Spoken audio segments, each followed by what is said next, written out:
Assalamualaikum warahmatullahi wabarakatuh. Kami dari perwakilan kelompok satu akan menyampaikan penyuluhan tentang dagu sibu. Teman-teman di sini apakah sudah ada yang tahu apa itu dagu sibu? Belum. Belum. Oke, yang pertama nanti akan disampaikan oleh teman kami yang bernama Agna.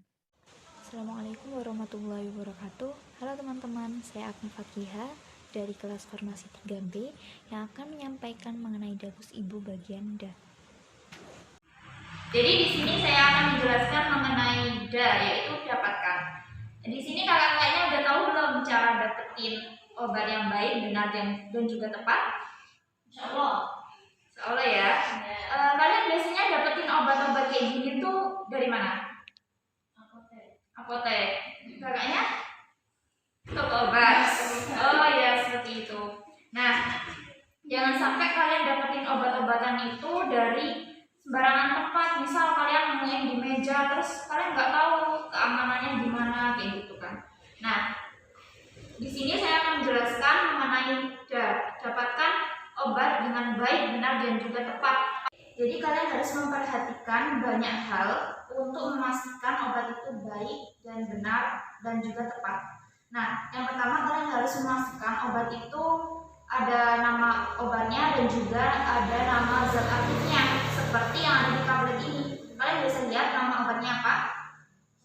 Paracetamol ya. Dan di obat ini namanya Benadryl dengan zat aktif diphenhydramine dan juga amonium klorid. Dan juga kalian harus memastikan nomor reknya. Di sini di kemasan sudah tertera nomor rek, bisa dilihat ya. Nih nomor. Nah, pastikan juga. Terus di sini juga ada nih nomor rek. Ya, jelas. Nah, selanjutnya yang ketiga, kalian harus menentukan dan melihat golongan obatnya. Misal, di obat paracetamol ini, kalian harus melihat logo yang ada di obat ini. Seperti obat ini ya. Ini logonya berwarna hijau, lingkar hijau. Dan juga kalau di Benadryl ini dengan logo ini, lingkar biru yang menandakan bebas terbatas. Kalau yang ini lingkar hijau itu namanya obat bebas. Kalau obat bebas ataupun bebas terbatas seperti ini, itu bisa didapatkan tanpa resep dokter. Kalian bisa dapatkan seperti di apotek, toko obat, terus pelayanan kesehatan lainnya seperti itu. Nah, kalau kalian nemu obat dengan logo K berwarna merah, itu namanya obat keras dan kalian harus dapat itu harus dengan resep dokter. Kalaupun kalian nggak dapat itu dari resep dokter, itu harus sesuai dengan ketentuan yang berlaku. Jadi nggak sembarangan, hati-hati kalau pakai obat berlogokan lingkar merah dengan tanda K. Seperti itu. Selanjutnya kalian harus melihat brosur-brosur yang ada di obatnya, banyak sekali ya. Kalian harus memperhatikan peringatan yang ada di obatnya. Seperti di sini, ada peringatan di dalam obat sini. Misalnya, hati-hati untuk wanita hamil. Apakah di sini kakak-kakaknya ada yang hamil? Enggak ya. Kalau ada yang hamil kalau bisa jangan pakai obat ini kalau lagi batuk gitu ya. Jadi dipastikan kalian harus memperhatikan peringatan yang ada di obat ini di semua obat yang kalian akan konsumsi. Selanjutnya kita perhatikan kemasan obat. Kenapa harus diperhatikan kemasan obatnya? Karena untuk menjamin keamanan dan mutunya. Kalau kalian dapat obat kemasan yang rusak, itu tuh belum terjamin ada bakteri yang masuk seperti itu, kita kan nggak tahu. Karena bakteri juga tidak bisa kelihatan sama kasat mata gitu. Nah, seperti itu kalian harus memastikan kemasannya juga. Selanjutnya kalian harus memastikan bahwa obat itu ada nama dan industri obatnya. Di sini bisa dilihat ada PT siapa? PT Farmaseutikal ya, di sini ada.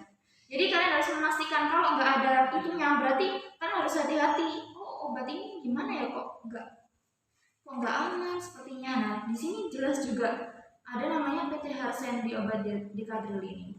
Seperti itu. Selanjutnya, kalian harus memastikan indikasinya. Obat-obat ini yang kalian dapat itu untuk apa, seperti itu. Misal, kalian dapat paracetamol, tapi kalian nggak tahu indikasinya untuk apa. Nah, di sini indikasinya untuk menurunkan demam, meringankan sakit kepala, seperti itu. Nah, kalau kalian sakit kepala ataupun demam, cocok minum obat ini. Tapi kalau kalian lagi nggak demam, misalnya sakit lambung seperti itu, minum obat ini ya kurang tepat seperti itu. Nah, kalau Decadril ini untuk obat batuk, nah kalian harus memastikan indikasi-indikasi di dalam obat tersebut seperti itu. Dan terakhir, kalian harus memastikan efek samping obatnya. Kalian harus hati-hati terhadap efek samping obatnya. Nah, di sini sudah tertera semua, berarti insya Allah dijamin obat-obat yang kalian dapat itu sudah tepat, benar, dan aman untuk dikonsumsi. Jadi jangan sampai kalian mendapatkan obat dalam keadaan tidak aman ataupun tidak tepat, karena itu bisa membahayakan diri kalian sendiri dan juga orang lain, bahkan untuk lingkungan seperti itu. Selanjutnya kalian harus memastikan ada tanggal kedaluarsanya. Nah, di obat ini udah ada ya di sini. Jelaskan ya. Ada obat kedaluarsanya. Di sini juga ada expired date. Di sini juga ada. Nah, kalau kalian nggak memastikan ada expired date-nya dan juga misal kalian dapat obat seperti ini. Nah, itu tuh harus kalian misal menyetop obat seperti ini dan kalian misalnya minum di bagian ini yang ada tulisan expired date, itu dipastikan jangan dihilangin angka expired date-nya, karena kalian nggak tahu kan kalian menyimpan berapa lama dan juga expired date-nya kalian nggak tahu. Jadi jangan sampai kalian menghilangkan expired date itu untuk dikonsumsi lebih lanjut. Jadi lebih amannya kalian harus memastikan expired date-nya terlebih dahulu sebelum dikonsumsi. Apabila ada ditanyakan, silakan. Apabila ada yang kurang paham, juga silakan ditanyakan.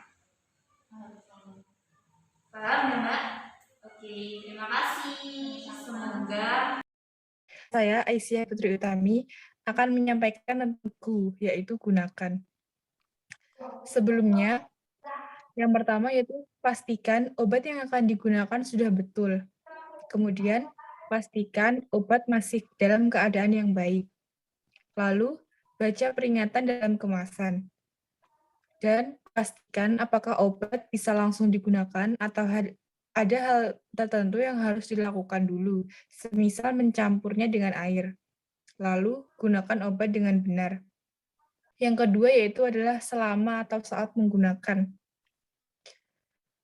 Perlunya bantuan orang lain, dan penggunaan sudah tepat. Seperti obat yang ditempel, tertelan, obat tetes, sudah masuk atau belum, pada bagian yang sesuai.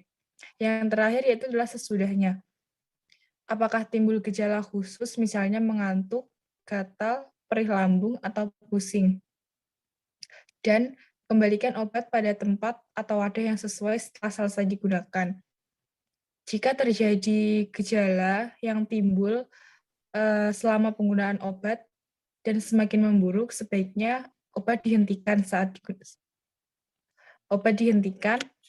dan jika terjadi lebih parah lagi, sebaiknya menghubungi dokter. Selanjutnya, kemudian perkenalkan, nama saya Ade Natasha. Di sini saya akan menjelaskan tentang simpan dan buang.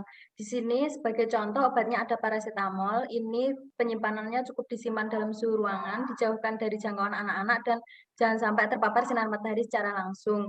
Kemudian buangnya yaitu hilangkan semua label dan wadah obat. Kemudian yaitu obatnya dalam bentuk tablet. Cara pembuangannya cukup dihancurkan, kemudian dicampur dengan tanah atau kotoran lainnya, dimasukkan plastik dan dibuang. Untuk obat berbentuk cair cukup dibuang di kloset, kecuali antibiotik itu harus dibuang dengan wadahnya dan labelnya dibuang. Baiklah, itu yang dapat kelompok kami sampaikan. Semoga bermanfaat. Apakah ada yang ingin ditanyakan? Ada, Mbak. Tadi cara bisa diulangi lagi. Maaf, suaranya kurang jelas. Bagaimana pertanyaannya? Ada Mbak, untuk cara penggunaannya bisa diulang. Oh, baiklah. Untuk cara penggunaannya, yang sebelum, yaitu harus memastikan obat yang akan digunakan sudah betul. Dan pastikan obat masih dalam keadaan baik atau masih dalam keadaan tersegel.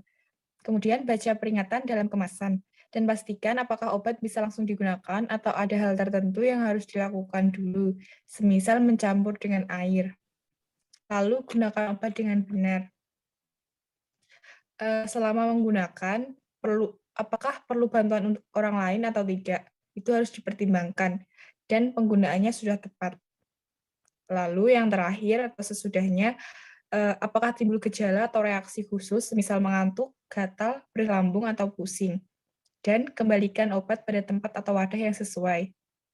Jika tidak timbul gejala, obat bisa digunakan lagi sampai habis sesuai dengan resep dokter. Jika timbul gejala, sebaiknya obat dihentikan, dan jika semakin parah, bisa menghubungi dokter. Apakah sudah jelas? Mbak, ya sudah. Baik, terima kasih untuk teman-teman semua yang sudah meluangkan waktunya dalam penyuluhan kali ini. Bila ada salah kata dan kurangnya, mohon maaf yang sebesar-besarnya dari kelompok kami. Wassalamualaikum warahmatullahi wabarakatuh. Waalaikumsalam warahmatullahi wabarakatuh.